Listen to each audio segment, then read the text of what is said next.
Don't ever wear zero waste, Daniel, unless you want compliments and attention. I tell people I specialize in best night of your life clothing. I think to be a relevant company in 2024, you need to be solving problems and answering questions. How do I be inclusive? How do I be sustainable? How do I be mindful? And how do I make something that is relatable to other people and says something about who I am without ever opening my mouth? My name's Daniel. I have a company called Zero Waste Daniel, and we focus on making gender-free upcycled clothing out of pre-consumer, post-production scrap material. I started this brand because it was the company I wanted to shop from that didn't exist. Every single one of our pieces is made from these little scraps and leftovers that other designers throw away because traditional apparel production is really wasteful. So we take those leftovers and those scraps and odds and ends and join them back together to make new fabric that you can cut new pieces out of. And because of the nature of our business, every single piece comes out as a one of a kind. I would describe my clothing as fun, comfy, and exciting. Something about the dynamic nature of the patchwork that makes people want to touch it, compliment it, talk about it.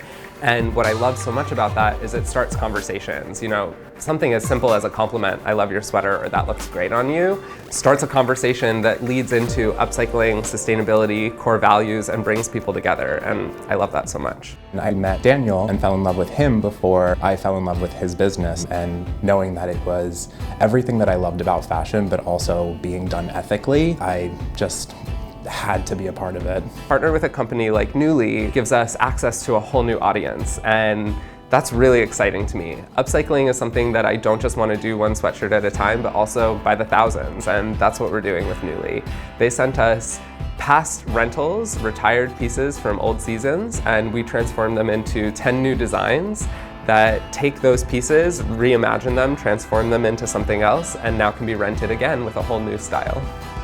The Nuuly and Zero Waste Daniel collection that we're doing is really, I can't emphasize enough, a labor of love. At our event, we had guests deconstruct denim, and one of the reasons I wanted to do that was that people have all these ideas about sustainability and upcycling, but until you get your hands in it, you don't really know what it's about. And by allowing our guests to participate in the actual activity of upcycling, I think it kind of breaks down a barrier about how long does this really take? How much skill do you really need? Do you like doing it? Do you not like doing it?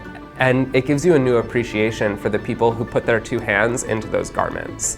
What I want people to know about Zero Waste Daniel is that it's for anyone who wishes to participate. You know, sustainability, when you really think about it, can be heavy, it can be depressing, a little bit scary, and we just try to make it fun. It's transformative to see someone's self-confidence blossom in front of you, see that a piece of clothing makes them feel good about themselves or feel confident in themselves, feel included in our mission. It's also about inspiring other designers. I can't clothe the world by myself, so I want other designers to look at this business and think, well, if one person can make a self-sustaining business off of scraps and off of their ethics and still express themselves and participate in the industry they love, maybe I could do that with trash near me. And together we can actually change the conversation and change the course of this industry. I can't do it alone.